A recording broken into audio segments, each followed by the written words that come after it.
unauthorized opinions expressed on the internet would be censored. We are live. We are live. This is real. Welcome back to Unauthorized Opinions, UOPod.com. Like, share, subscribe. It's pure propaganda and it's super cringe, by the way. I literally went to the polls with nothing in mind. I saw a can of orange soda in the parking lot. And I was like, yeah, there we go. An unopened can of orange soda just chilling in the parking lot. I was like, yeah, I got to vote for Trump, dude. Your podcast sucks. It's mental, mate. It's absolutely mental. I'll be honest, I thought it was kind of offensive when you talk so much about the Loch Ness Monster. Political climate. And Andrew, treat yourself, okay? Especially if you start, I don't know, getting in good with homeless people. Unauthorized Opinions, streaming everywhere at uopod.com. Cock-a-doodly-doodly-doo, man. Guess who's back? Back again. I almost started going with Backstreet's back, but Eminem seemed more appropriate for Football Sunday. Detroit Lions. Don't care about them. Probably going to lose. Welcome back to Unauthorized Opinions, uopod.com. Audio listeners, Spotify, gang. Apple Podcast, gang. Google Podcast, gang. Of course, YouTube, Getter, if it works, who knows. Rumble, we love you. Twitter, X gonna give it to you. There's another one, we love you. And of course, Twitch, if anybody's watching there. Growing every week on the channel. A lot of growth last week, actually. A lot of it. I'm just going to say that out right here. The title is You're Not Obese Enough Today. We're going to prove that to you. But, I mean, we're already demonetized on YouTube. We've seen that already in the back end of things. But the real title for today is You're Not Obese or Trans Enough. Transam, Transmission, Transphobe. No. Not that one. That's the one we're trying to avoid. But that's the real title for today. You're not thing enough, right? And what's interesting about this is that we've sort of been battling this in the culture war for the last 7-8 years, the post-Trump era of, you know, pro-fat positivity, obesity is cool, being weird and disgusting is cool, sexually, of course, transgender is cooler than normal people. As long as you have a thing that's typically viewed as abnormal, it's supposed to be better than normal, right? Everybody's trying to find their own niche. No harm, no foul there, of course. But when it gets favorably pushed on the 95% of the rest of the population, everybody's sort of like, hey, okay, back up a bit. And nothing gets rejected more than the fat positivity movement. Why? Because people who are fat are actually unhappy that they're fat. And people don't like looking at it as a form of, hey, this is the greatest thing in the world, and we should be promoting it. And I saw this article floating around here, and it's basically saying that, you know, women who are thin shouldn't be promoted in the media. Now, we've seen the fat Victoria's Secret catalog or whatever it is, the trans Sports Illustrated imaging, and then the Miss Universe with a couple of dudes in it. And it's pretty clear of what the agenda is here. So now I want to get this out of the way and say, don't care if it's OnlyFans. You know, I don't think you should be promoting that. I don't think that's a good thing. But the fact that it's being promoted isn't a crime in itself. So this is what happened. This is from The Sun, I think, or the Daily Star in the UK. Racy models overtly sexual billboard banned for causing widespread offense. Of course, we're offended in England. We can't not be offended in England. That's basically what England's for at this point, is being offended. So offended that you will just let anything happen. But not if it's a non-obese woman. This OnlyFans star has seen her billboard banned after the Advertising Standards Authority said it was overtly sexual and could cause widespread offense. The ASA received 12 complaints, a big 12, which I guess is representative of a larger number when you get a certain amount of complaints. But it showed model and influencer M. Rose wearing a bra and a silk top open to the fronts. But the complainants, which included London Borough of Haringey, said it was too close to a youth center, schools, and a roller skating rink where kids would see it. The way that they're advertising this, or the way that they're justifying this, and here it is for those of you who want to see what it is. It's this, and they're saying it's too close to certain things. Where is this attitude for anything else? It's not existent. Because if this was a morbidly obese woman at Times Square, which we've seen and we will bring up, then it would all be well and good. That's the problem here. This woman doesn't have, she's not disabled, she's not morbidly obese, she's not pretending to be a man, she's not a guy in a dress, which we've seen with other guys. If that was the case, then this would be allowed and it would be celebrated. At this point, we're gonna bring up Obese, billboard. Is that gonna come up with what we're looking for? I think it will. But you know what I'm saying? If this was, a 350-pound woman who maybe, what's coming up here? I got to show you guys. Save the whales. That's pretty funny. But we get screwed over by the Brave browser again. If this was showing any sort of, cross intersectionality, then that would be a completely different story. And we don't have to go back too far to find that. In fact, we only have to go back a few days to find a different, a different version of this. They did this for a different model in July. Eliza Rose Watson, fallen victim of being shadow banned by social media platforms. She decided to promote the old-fashioned way with billboards. The 31-year-old with 2.7 million followers purchased a couple of billboards in London, New York, according to the recovered addict turned gym junkie. She spent $23,000 on billboards. She hopes will do more than promote her page. She wants to help change the perception around adult modeling. Well, that's stupid, obviously. I told you from the outset we weren't going to agree with why they're doing it. It's just that they should be allowed to do it because they're spending money. It's not showing any nudity, as we can see on this one as well. It's basically a bra commercial. And England's got some weird problem with this. As we can go back, and I mentioned we've been doing it since 2017, we've been fighting against this stuff. The London mayor banned subway ads that promote unhealthy and unrealistic body shapes. See, this is where it really comes from. In England, they do not want to promote anyone who's not obese for some reason, or at least, showing some sort of mental illness or showing some sort of intersectionality where they see fit in leftism, where they can say, hey, this is what's been underrepresented. And this is, in the heat of it, 2016, June 14th, just a few months before the Trump election. This stuff was on fire. London Mayor Sadiq Khan banned subway ads that promote unhealthy and unrealistic body types. And what was the ad? It was because it was a weight loss ad showing a woman who was not 600 pounds. Okay? And you look at this and you say, okay, that's a woman in a bikini. And they had all these things. This was in the height of the pro-fat movement, right? You had Milo Yiannopoulos going on shows calling women obese and fat and gargoyles and whatnot. You had other women going on and saying this is not what people want to see. And you also had other women saying, hey, this is a health problem, like nutritionists and stuff saying this is a health problem. And they were still pushing it. And we kind of thought we were over this. I think most people did.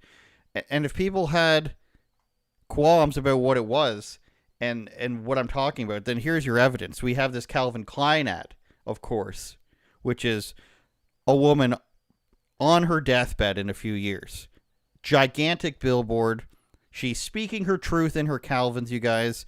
Her truth is, extra large fries, 3 hash browns, and of course a Diet Coke. That's her truth that she's speaking into the box, and you can't say it. There's other ones. If we want to show this one now, this is of course a transgender model who is also obese. So if we compare these, we've got transgender model obese, we've got obese woman of couleur, that's French for you guys. And these are celebrated. They're amazing. And then we go to, normal woman wearing the same amount of clothes as the large woman. And then we've got Subway ad, woman in a bathing suit promoting weight loss. Got very long arms. We won't talk about that. These things are bad. Trans or morbidly obese thing, good. Women who are normal size, completely bad promoting fitness. And it doesn't even matter what they're promoting because obviously nobody cares about promoting OnlyFans. these can be equally bad, you know? But which ones get the backlash? Nobody says pornography promotion is good, but nobody also says, you know, seriously, promoting transgenderism and obesity is also good. Either none of it's allowed or all of it's allowed. And as it stands, what the establishment wants you to believe is the good thing is being anything but normal. Why? Because if you're not a part of the majority, if you're part of that like 10%, then you can blame the other 90%, the establishment, for all your problems. Now, they could very well be the source of all your problems. I'm not going to sit here and say the government's doing a great job, because they're not. And the political establishment is doing a great job, but they're not. But we don't get that specific in these instances. What you're saying is, hey, transgender person, hey, morbidly obese girl who wants that extra chalupa, you say, you are a permanent underclass, and the foot of the people above you, the normies, is never going to come off you because they hate you. Look at Andrew Says. He's saying that you're gross and you're ordering too many fries Supremes, only in Canada. So therefore, you need to rise up, topple this system, topple capitalism, and we'll start anew, and everything will be even distributed evenly, and we'll all be happy, and it'll all be a good time. We totally won't go to gulags. We totally won't starve. We totally won't diminish our dollars and way of life. You'll totally get a sweet new type of government housing and a government union job that pays $30 an hour. All that can be given to you if you just topple the society that you have today. Because, see, they don't want you to have these freedoms. They don't want the morbidly obese person on the billboard. They just want to show you these normal people who are sick and disgusting, when they should be wanting a 60-foot tall mural of a guy in makeup with breast implants. That's what they think you should be having. And if you can't have that 5% of people, 2% of people, then we need to topple the whole system. You see what I'm saying here? It all comes down to, you're not obese enough, you're not trans enough, you're not weird enough, and if they don't accept you for no matter what the thing is about you, you have to be not just accepted, but celebrated and given everything. And if you don't, it's because the system is unfair, so topple it. That's just called communism. That's how they institute communism in every country. Except they had to twist it. You know, back in the good old days, back in the 50s or so, or maybe the 1850s, you could be like, look at all these piece of crap farmers. They've got all the food. They've got all the land. We got to get rid of them. We'll replace them with you guys, because you guys would be better farmers than them, and we'll redistribute all their money, and everything will be good. That's the old thing to do with communism. And then eventually they realize we can't farm, we can't feed everybody, and we're screwing ourselves. We got to start this country over again. They realized that nobody cared about farmers. That's a separate issue now. That's the climate change thing. They realized nobody really cared about that. So they had to go a different route, and they had to say, hey, this is a racial thing, it's a body type thing, it's a sexuality thing. Basically, it's an everything thing that you care about, and it's looking good and getting attention for your looks. They pinpointed society, and they're like, what do people care about? They care about getting likes and looking good, so let's put the morbidly obese transgender people at the forefront of the algorithm so they can get all the attention. Everybody's going to hate that, and then we can have them fight against each other. That's the new way that they're doing things.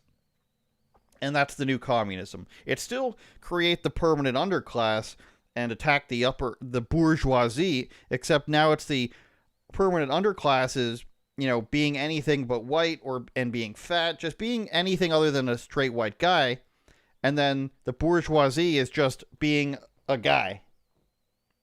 It doesn't even get that specific on the other hand, and that's just who gets affected by it.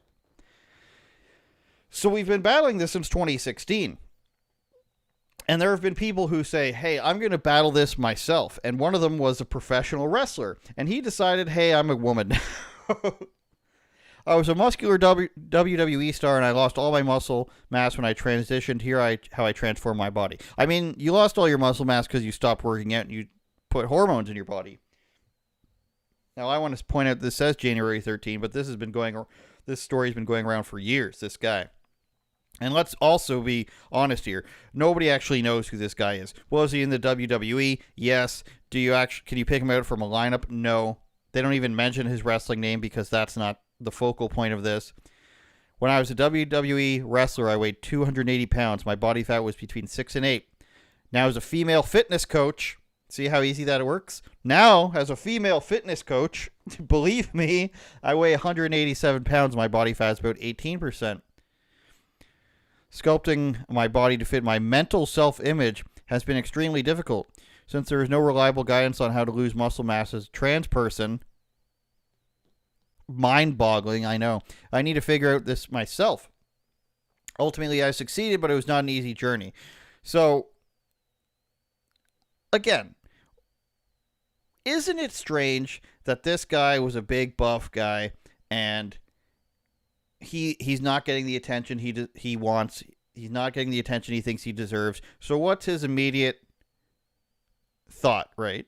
I'm going to become a thin white woman. I don't want to be I'm a woman. It doesn't make any sense, obviously. I feel like I'm a woman inside, but instead of just being a woman and having all these muscles and saying I'm a woman, what I actually need to be is a thin woman with specific blonde highlights and a specific look of the internet. So it's not like it's not like he actually had the idea that he was a woman. He was like, I want to be a specific type of woman that's now the alleged sought after thing, which is hilarious. Why is it hilarious? Because when this guy becomes a girl, he doesn't say, I want to be the 60-foot image of the morbidly obese girl here on the billboard. He doesn't say, I want to be that. Even though that's supposed to be bold and beautiful, right? This is supposed to be beauty. This is supposed to be the billboard that this is new beauty. She's speaking her truth. It's in black and white, so you can't see the majority of the stuff that they're photoshopping out here on the edges. The arm is barely visible. You don't want to see that bicep. That's supposed to be the beauty, but when this guy becomes a woman, he actually goes for this. He doesn't actually go for the morbidly obese person. He goes for the thing that they say is too shocking, right? In England they say it's too much, it's inappropriate. You can't be shaming things. But what's the first thing that the transgender people do? What's the first thing that guys that want to become women do? They become the thing that they hate because they couldn't get them, right? They become the girl that they think is pretty. But we're at the same time, we're not supposed to like that. All at once, there's no such thing as gender. There's only two there isn't only two genders. There's no such thing as a woman. A woman is whatever you perceive it to be. We can't define that. But traditionally, attractive women are also ugly. You should be morbidly obese. But when you go to become a woman, you actually become the thing that you're supposed to hate, right? None of it makes any sense. So either you're not obese enough, but you can become trans, but you got to be trans in a way that, traditionally is supposed to be attractive. So you feel like a woman so much that you want to become the women that aren't supposed to be the role model for women. It doesn't make any sense, which is why you've got to throw this all out, right? This guy who's a wrestler, throw everything he says into the trash. He has no idea what he's talking about because he says he feels like a woman. So why do you have to change? You have to align your personhood, your looks with how you feel inside, and somehow it's that, and somehow this is how this guy feels inside. He feels like a girl who is actually trying to be like an Instagram model. Is this how he would have felt 20 years ago?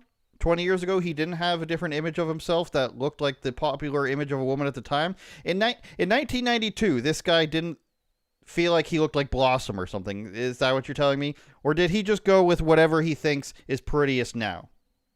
Because he wants the attention that a girl gets because he couldn't make it in professional wrestling. That's what it comes down to. We hate all this stuff, but in the end, we hate it because we want. They hate us because they ain't us, is what they said. Seth Green and James Franco. We're pretty much done with Seth Green at this point in the culture, you guys. And by pretty much mean we're definitely done with Seth Green. NewYorkTimes is going after the Nelk boys. And if you're not familiar with Nelk, they're a multimedia company. They've got their booze, they've got their clothing, they've got prank videos, or at least that's how they started. They're into sports stuff. They're always hanging out at the UFCs. And it's been a while, I think, since anybody's attacked them. But it's time they got their Dave Portnoy treatment, is what the mainstream media is saying. And now what they're prophesizing is that, you know, what people have known all along, really, is that they like tobacco. But now they're saying that it's underhanded deals. And now the Nelk guys are smart. Kyle, the leader of it's smart. He knows what he's doing. But the difference is they can't handle when people are just enjoying themselves. So whether or not it's them drinking their beers, their happy dads, which they've always done, or having packs of nicotine in their mouth, they're just doing what they're doing. Are they getting paid for it? I don't know. I personally don't care. But let's see some of the allegations they're going up against. He explains it. Boys, so I woke up to a ton of messages today that we made the New York Times. Let's check out this article. So first of all, I click on this horse shit, and you can't even fucking read it for free. I mean, who the fuck is paying for the New York Times anymore? My dad's fucking 63. I don't think he's paying for the fucking New York Times. I had to figure out a way to fucking hack this shit and read it. Before we get into this, written by Emily Dreyfus. Let's see this chick. Holy mother of pearl, boys. This girl looks like she railed fucking 8 grams of Molly before writing this article. Molly consumption aside, this article is about the video we did with Tucker Carlson when we surprised him with the biggest Zyn container for Christmas. And she's basically alluding to the fact that we might be working with Philip Morris, which bought Zyn for $16 billion under the table, and they're secretly paying us to promote Zyn. So I didn't even see this email until now, till I searched it up, but these journalists always have an agenda in a way that they want to spin the story. So she did email us, but she says, I'll need a response on record by tomorrow morning. They don't even give you any time to respond. They don't even give a fuck. So she's asking. I want to add something in there to the, you know, giving him notice thing. Generally, when people write articles, and they're not going to get a response. You have to email anyway if you're, you know, characterizing somebody in a certain way, or you're making a judgment call. For the most part, you're talking about a company or a person, and they haven't given a response or a comment, and they're not, you know, the president. You should reach out for a comment. Generally, they're not going to get back to you. And generally, in a story like this, where it's not timely, you give them adequate time to respond. It was the same thing with Dave Portnoy. If you remember his video, you know, they were calling up these people. They called him, or he called them, and he said, you're calling up all these people. You haven't given me a chance to respond. They said, we're going to give you a chance to respond the day before we do it. But it's a profile on him. It's not breaking news. The Nelk boys having having a video with Tucker Carlson being accused of doing an ad secretly. That's not a timely thing. That happened weeks ago. You're not doing anything breaking here. You can give them time to respond. And frankly, if you give them time to respond and give them an interview, you're going to get more traction, because it's not going to look like a hit piece when you have their stuff in it. I mean, it was always going to be that anyways, but that's all I wanted to clear up is when you have an article that isn't timely and you're not trying to get it out because, you know, Joe Biden just fell and you want to report it out there, you're not going to say, hey, Joe Biden's office, you have 6 days to respond to tell us why Joe Biden slipped on a banana peel like it's Mario Kart. If you're doing a profile on the Nelk boys and why you hate them, you don't have to email them a day before and say we're getting it out in the morning. You're doing that because you don't really want them to respond, and you want to get it out there without their comment, without them getting the chance to say, no, none of this is true. Because once it's already out there, then you can say, oh, I'll correct it and say that's not true. So basically, it appears that they're trying to pin them on some sort of underhanded deal, and before they can come out and reject that, they're just going to publish it, and then they'll go ahead and make the corrections after they've already gotten the damage done. And why would you do that? Because you're a writer who has an opinion about the Nelk boys and Tucker Carlson, and you want to get it out there. Us a bunch of questions. Do you get paid by Philip Morris? Was this a marketing stunt? Have they ever sent you gifts? You know, maybe sent you a bunch of fucking hookers for you and the boys? No, we only do this for one reason. We just love packing fucking Zinskis. We love throwing in upper deckers. We like catching a little buzz. What really pisses me off about it is that this girl literally got our boy fucking Chetty fucking Freezer, his TikTok account deleted. Look, she even says right here, I asked TikTok about it, and it appears that the account has been removed after I asked the company about it. Like, she's literally bragging that, like, she reached out and got his account deleted. I don't know. Maybe her whole agenda is she's banging someone else at another tobacco conglomerate or something like that. I don't know. But Emily, I think you need to take a fucking chill pill. Or here, I got a little fucking upper deck ski for you right here. Put that right up. Let's see, right up there. Oh yeah, top shelf like fucking Austin Matthews, on track to be. So obviously he's gonna demolish them. He's gonna demolish them in looking cool. But I want to point out another part where they ask all these questions, right? Do you receive compensations or gifts from Philip Morris International, its affiliates or contractors? I mean, generally when you ask people questions like this, it's pertaining to something that's already happened, right? So if I'm going to write an article about the Nelk boys and they go out and they give Tucker Carlson this giant nicotine thing, you're going to ask them something like, where did you get the giant nicotine thing? Was that provided by Philip Morris? Did Philip Morris pay you to do that? Did Philip Morris deliver it themselves? You ask some questions about stuff that's already happened. Not say, hey, would you like to admit to any crimes? I mean, the article talks about how rich Nelk is, and we'll get to that in a second. But the email, it's like, do you really think that Kyle from Nelk here and Nelk management and lawyers are going to say, yeah, we get gifts from them all the time, and we're one of its contractors and affiliates, and we get compensated by them, and we get taken on vacation by them. It's like when you watch Cops and they're just like, please admit to some crimes or something, and they're just like, do you have anything else in the car? Is there anything else you want to tell us? Do you want to tell us who was with you? It's like, please admit to some crimes. It's pretty insulting for them to go out and just say, hey, Kyle, would you like to confess any crimes in this email to the New York Times? I'm guessing that there's only two options here. One, this woman hates Nelk so much and Tucker Carlson so much for what they stand for that she's trying to insult them with her questions.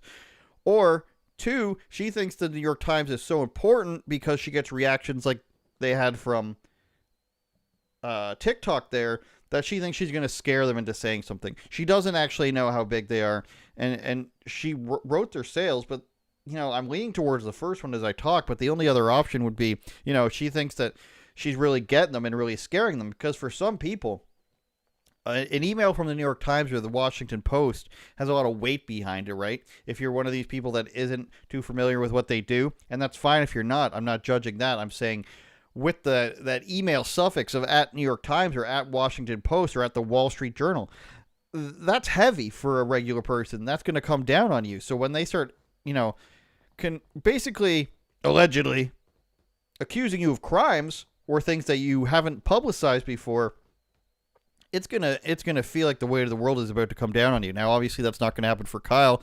Obviously, Dave Portnoy didn't feel that way, but this article had a lot of vibes of that sort of thing. So I basically, control F'd Nelk in this, and it came up 6 times, including the video with Tucker Carlson there where they deliver him the giant Zyn package. But they talk about, how much they sold in 2020 in merchandise, and they brought the giant Zyn tin from a helicopter. Carlson said it's the greatest day in his life. And they even say they emailed Tucker Carlson. He responded pretty funny because he said that Zyn cures erectile dysfunction. And then Zyn said, no, it doesn't, actually, Mr. Carlson. And they just go about talking like you would talk if you're trying to tackle somebody, if you're trying to bring them down. It's very reminiscent of the whole attempt to take down Dave Portnoy. We can't know for sure how many children follow the Nelk boys. Social media companies generally don't release granular age-related data.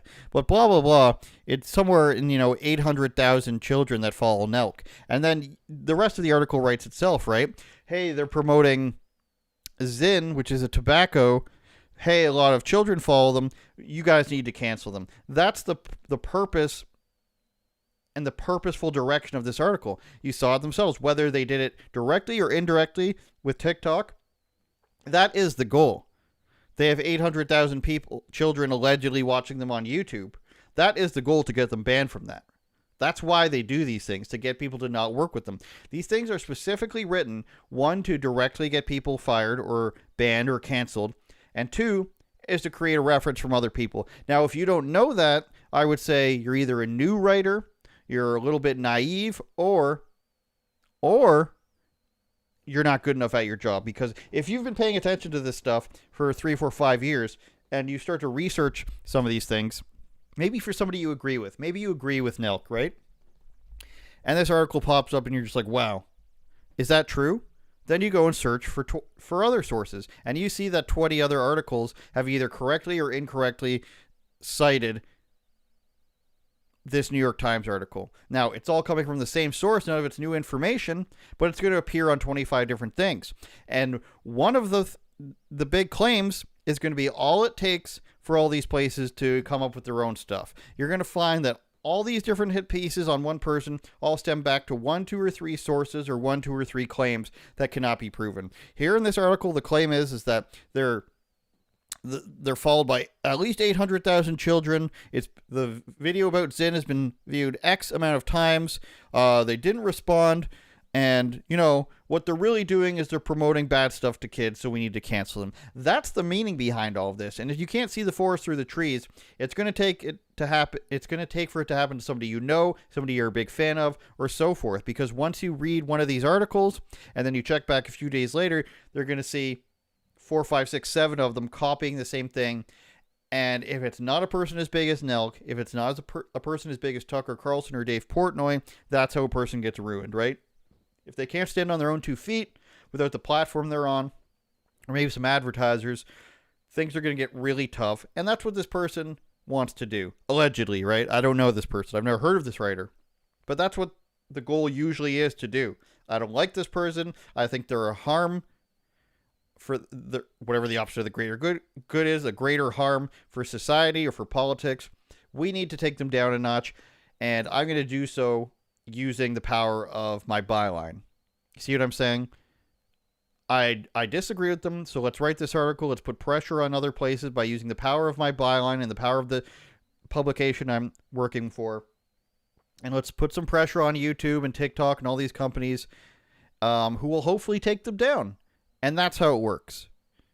You use the publication to try to get these people taken down. Now, if that's your prerogative, just come out and say it, I would say. Just say, hey, I don't like these people. I don't think they should be promoted like this.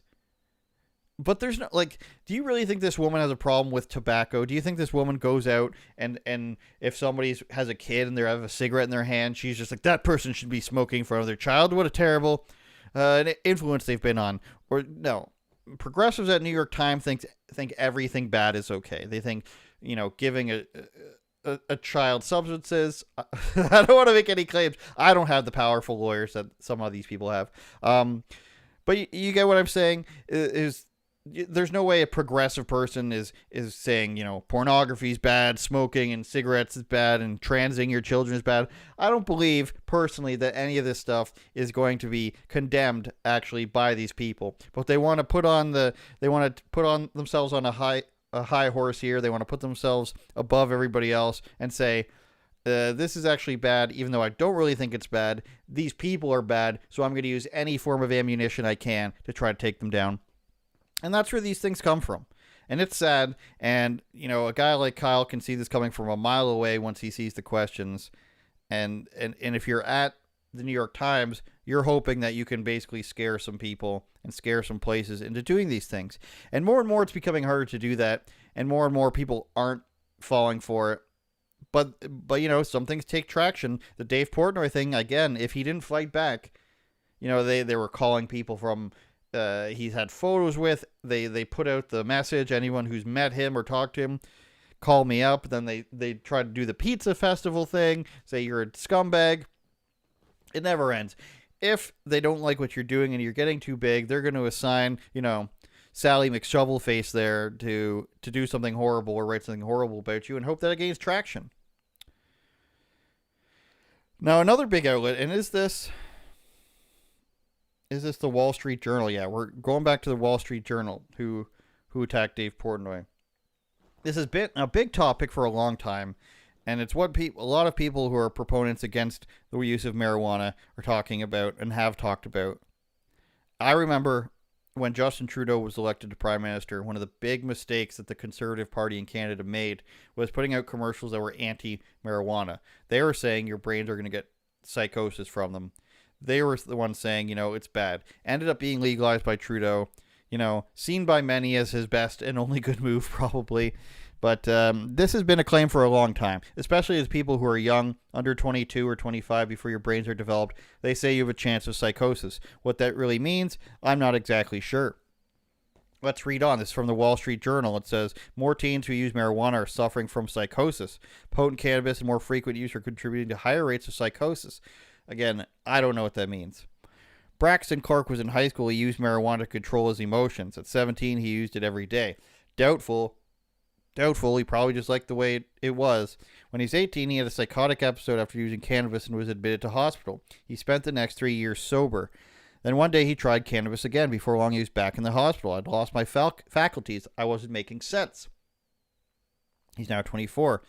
He's been sober a year and is thriving in college with the help of medication. Doctors have diagnosed him with a psychotic disorder brought on by using cannabis. I mean, we are 4 paragraphs in here, and already now this isn't meant to be a pro marijuana segment, but if we're gonna psychoanalyze an article here from a critical standpoint, we're gonna go ahead and say, 1, he's a teenager. He doesn't know what he's talking about when he says, I need marijuana to control my emotions. 2, we don't know what psychotic disorder means. We haven't defined it. And 3, does anyone you know in your current life, when you're in high school and you're in college, does anybody know anybody who had a psychotic episode from using marijuana or getting psychosis, who lost their faculties? The 4th thing would be, it doesn't sound like weed. If you have a psychotic episode and, something like this happens to you, it doesn't sound like you smoked weed to me. Just like if you take a shot of tequila, or you take 5 shots of tequila, or you take 10 shots of tequila, and you kill somebody, it doesn't sound like it was like you go up and murder somebody. It doesn't sound like it was the tequila. It sounds like it was, PCP or something else in the tequila, or you were planning on killing somebody. That's my point. Not that these drugs will necessarily make you kill somebody, but when something completely out of the ordinary happens, you smoke a cigarette and you have this overwhelming desire to make a cheesecake. These 2 things sound very unrelated, probably because they are. That's my point here. Let's read on. Braxton is among thousands of teenagers and young adults who have developed delusions and paranoia. Okay, that's a little bit more reasonable after using cannabis. Legalization efforts have made cannabis more readily available in much of the country. More frequent use is at many times as potent as strains common.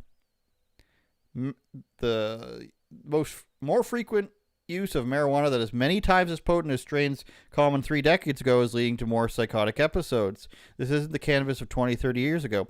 Now, this is true. Everybody and their mother will tell you that, they've pretty much perfected cannabis. Like, it's the difference between, 40 proof alcohol. You're getting some absinthe that's 60, 70% that tastes like turpentine, or you're having a beer that's just 6% alcohol. A nice lager, a nice stout, even though those probably wouldn't be. Some James Reddy, 6.6% alcohol. That's the technical difference between potency. Of course, it's not the same thing at all. Just like alcohol and PCP isn't the same thing, marijuana and alcohol are not the same thing. There's levels to this ish, right? Paranoia and delusions, probably. The delusion you're probably going to come to is like, people don't like you as much as you hoped, or you don't have as much confidence in your career. The paranoia is going to be like, oh my God, are my parents coming down? Oh my God, have I paid all my bills? That's the sort of things. And again, this isn't a pro marijuana segment. This is called being realistic. If this was an article about how, 20,000 teens a year were drinking Bud Light and it was turning them literally transgender, I would say that's probably not the case. I'd say it's probably not what's doing it. The cans of Bud Light, I don't think, are directly turning them trans. I don't think so. But let's keep reading this. Strong weed, I don't know if that leads directly to psychosis or psychotic episodes. Rates of diagnoses for cannabis-induced disorders were more than 50% higher at the end of November. Symptoms of serious mental disorders, including schizophrenia, now that's the one I've read about before, often emerge in adolescence. Cannabis can't be isolated as a culprit in any particular case, but large studies show a clear link between frequent and more potent cannabis used at higher rates of psychosis, particularly in young users. Now, if I was being overly critical again, I would say, considering they said that can't be isolated as the culprit, if we were to apply that to other things, let's say a little thing that ends in 19, a little bit of sickness ends in 19, where people have 4.4 comorbidities, and we scroll up to the top of this article, and they say he's been giving a lot of help with medication. I'm starting to put 6 and 6 together, and it's not equaling 13. You know what I'm saying? We can't really pin it down to cannabis. We're making a loose connection here, but he's all better now because we've given him pharmaceutical drugs. It sounds to me more like people with mental disorders are smoking weed, they're probably doing other drugs, and they're saying, instead of doing these drugs, take our drugs. Isn't that kind of always the case? You know, you could use chicken noodle soup, you could use neocitrin, but why don't you just get this thing into your arm? Why don't you get the flu shot? Our drugs are better. You could take aspirin, you could take Tylenol, you could take Advil, if we're going through brands of things. But our drug, the government's drug, is better. The other pharmaceutical company's drug is better. You guys could be smoking weed, but that could lead to psychosis. So please, only our drugs are good. Again, I'm not saying that this is the point of the article, but I'm reading between the lines here, and you got to start to notice similarities between these sorts of things. We can't tell you, this isn't actually what it is. We can't tell you that's what it is. But we wrote a whole article about it, so that's got to mean something. Everyone psychotic episode following cannabis use was associated with 47% chance of a person developing schizophrenia or bipolar disorder. A 2017 study in the American Journal showed the risk was highest for people 16 to 25 years old and higher for instances including substance. Okay. The risk was highest for people 16 to 25 years old. Makes sense. Your brain's developing. Higher than for substances including amphetamines, hallucinogens, opioids, and alcohol. So you're telling me that weed is more dangerous than amphetamines, hallucinogens, opioids, and alcohol. I mean, is that what it's saying? Am I misreading this? The risk was highest for people 16 to 25-year-olds. And higher for than for substances. I can't read because it's so shocking. Higher than for substances including amphetamines, hallucinogens, opioids, and alcohol. At Boston's Children's Hospital, doctors are treating more children developing psychotic disorders from cannabis use. Nearly a third of adolescents they see for checkups say they are using cannabis. About a third of children using cannabis report experiencing hallucinations or paranoia. See, you're not convincing me here because these are not direct links. Again, up here you said you can't pinpoint any of these things, and you're telling me they all use it, but these kids are probably, like, are these kids just admitting to using weed, but they're actually using much other things? You don't hallucinate on marijuana. I'm sorry. You don't hallucinate on marijuana. You don't hallucinate on alcohol. These are just not things that happen. You can be paranoid. You can be sketched out. You can maybe hear a little something, like you can hear things more closely. The idea of actually hallucinating, as in seeing something that's not actually there, is not a thing from this plant. I'm sorry. Canadian sorry. This is not a pro-weed segment. This is a does this article make sense segment, because we're seeing it more and more. It's a lot of my life figuring out what to do with these kids, Dr. Sharon Levi said. Until recently, marijuana referred to plant material. These days, it can mean plant extract containing highly concentrated THC, the substance responsible for marijuana's intoxicating effects or lab-creating derivatives that we're getting into. See how we're sliding these things in here? Lab-created derivatives. Spice, I believe it's called. Fake weed, meant to simulate the effects. That stuff's going to mess you up. Cannabis has become more potent and its associated risks with higher rates of psychotic disorders. Psychotic episodes following cannabis use could be more likely to lead to chronic psychiatric problems for those following consumption of other illicit drugs. Average percentage of THC in cannabis sample size seized by the Drug Enforcement Administration. I mean, they're seizing more and more power, like 16% though.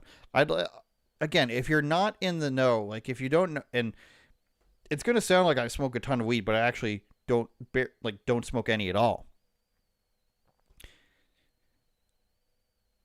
the average percentage of THC in cannabis samples seized by the Drug Administration is upwards of 16%. If you go to your local neighborhood cannabis store, you realize that they're selling most stuff between 20 and 30%. So they're seizing stuff that's not actually quite that powerful. And this is why this article is not believable to me, is because they haven't really connected anything. They're saying people who have used marijuana, admitted to using marijuana, are having psychotic episodes. And they're telling us here the chances of developing schizophrenia or bipolar disorder after drug-induced psychosis by drug type, 60% of the people or 50% of the people are getting it from weed as opposed to opioids, the biggest problem in North America, cocaine, sedatives, amphetamines. I mean, I think this is just what people are admitting to. This is attacking young brains, said Dr. Ronit Lev. Scientific advice, and if you're telling me that what they're smoking or what they're seizing is 16%, in order to cause psychosis, I'm thinking this has got to be, these people have been finding some magical crazy weed that's upwards of 50% or more. I don't know. It's hard to say. It's just a factor. It can be a good factor. It can be a bad factor, somebody says. Dr. Karen Randall moved to Pueblo, Colorado for a job in an emergency room more than a decade ago. She thought it would be like retiring early. She bought a ranch. I see more psychotic people here than I did in Detroit. We're just making this huge population of people who we can no longer fix.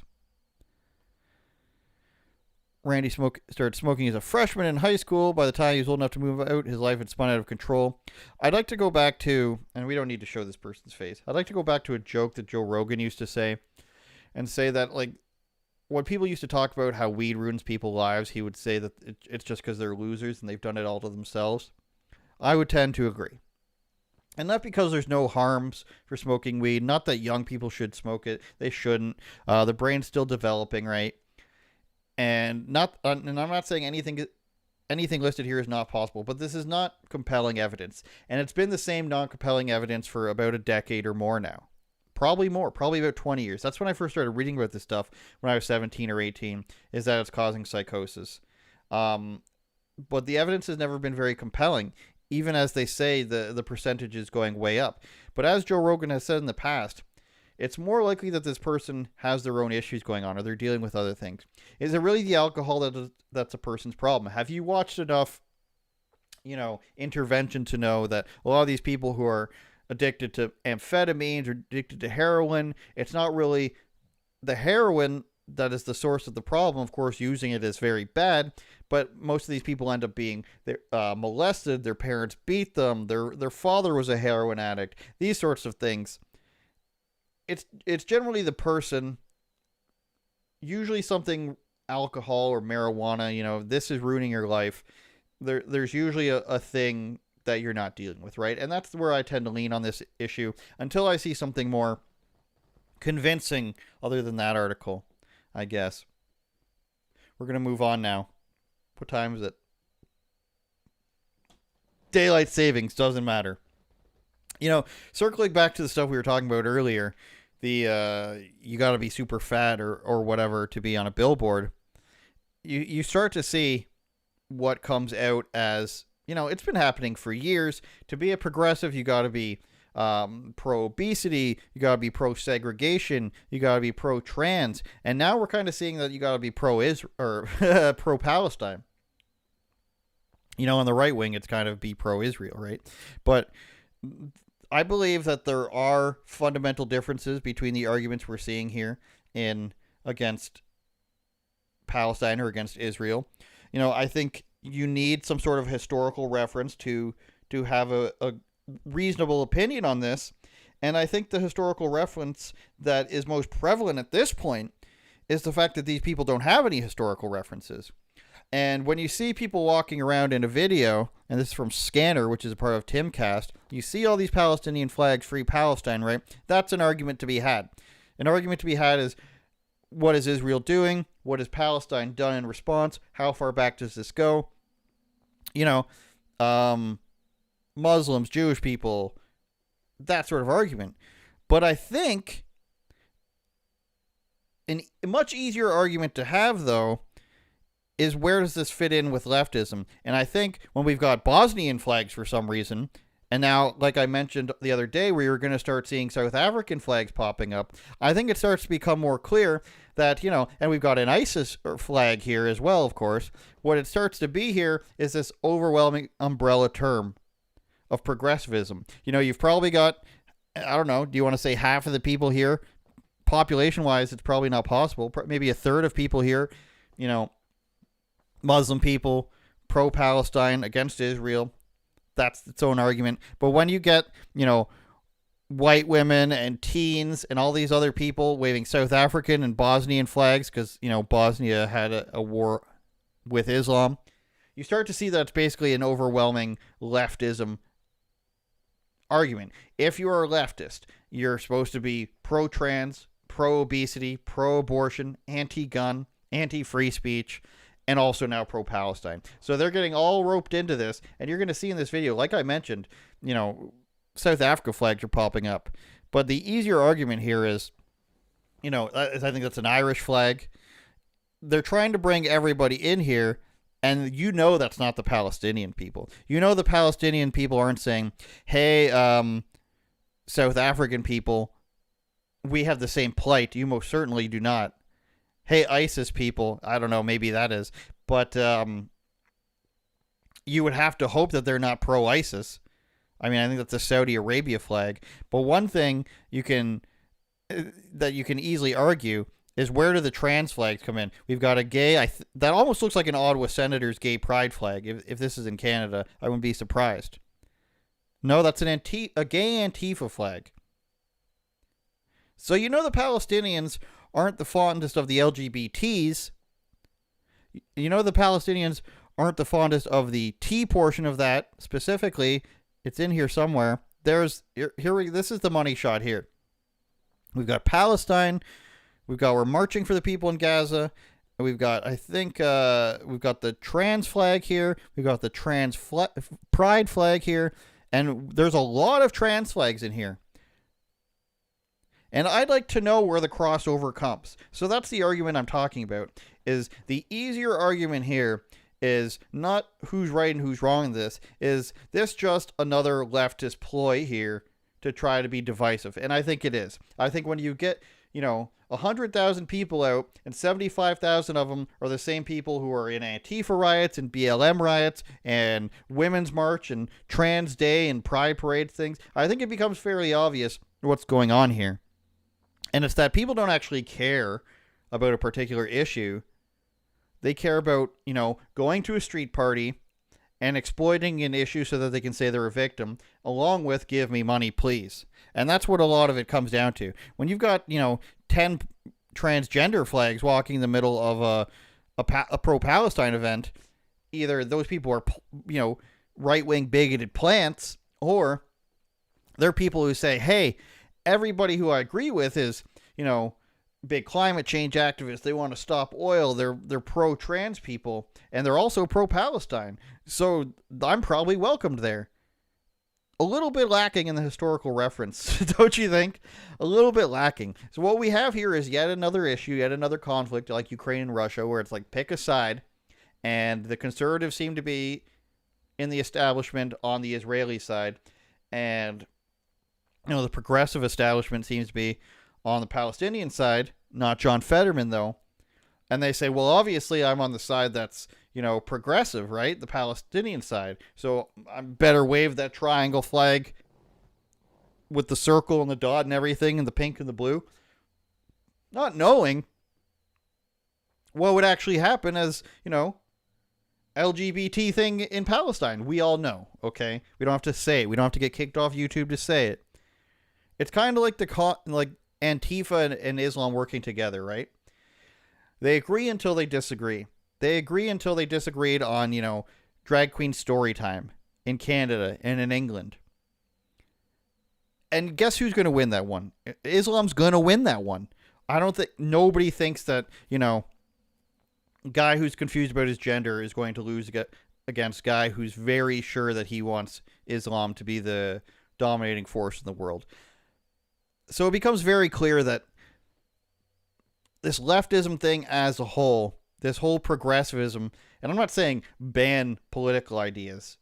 when I say this. I'm not saying,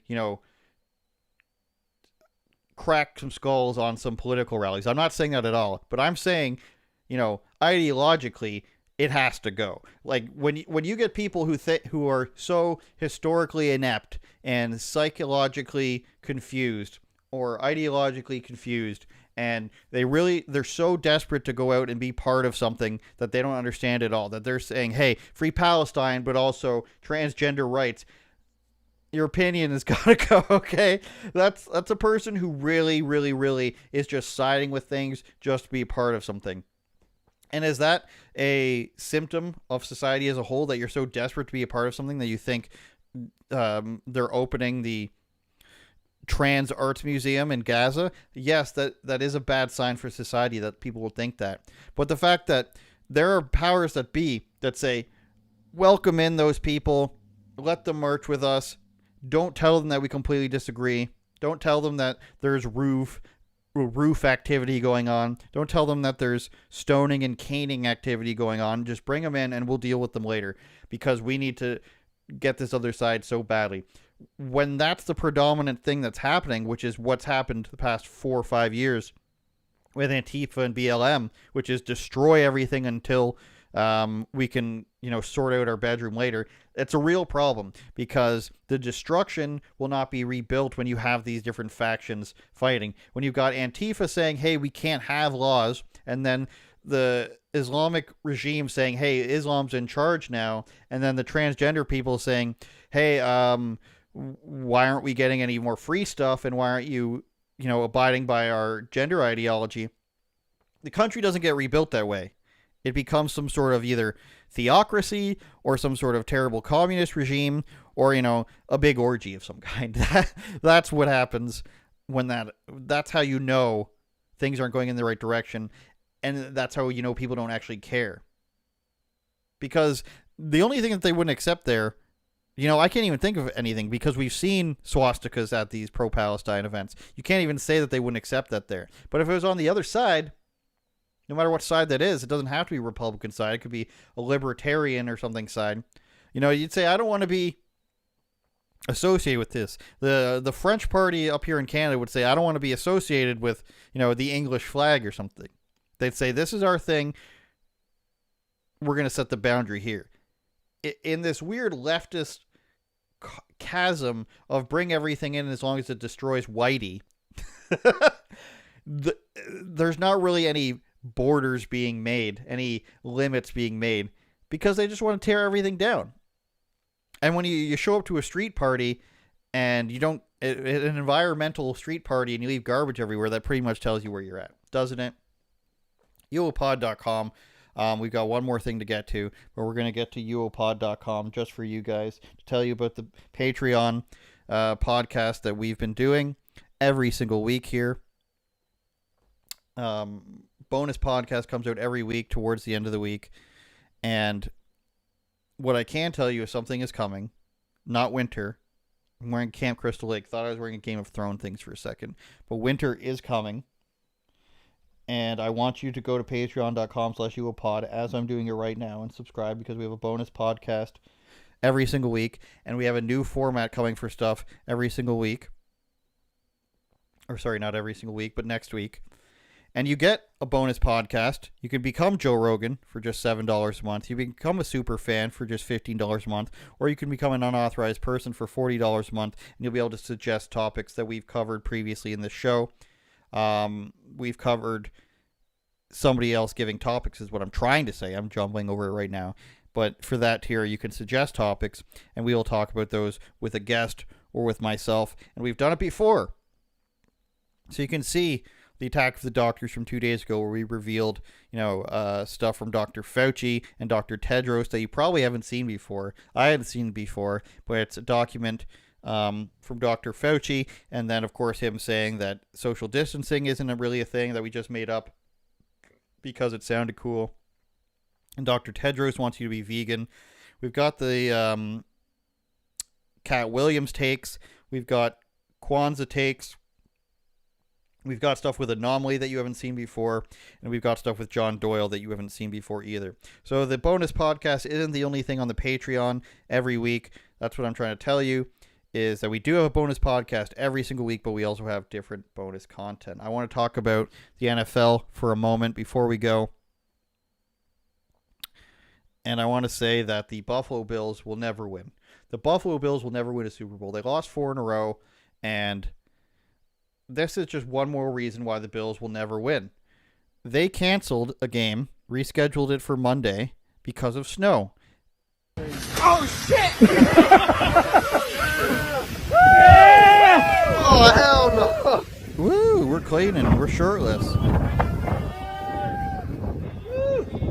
That's crazy. So this is allegedly fans helping to clean out the stadium so it'll be ready for Monday.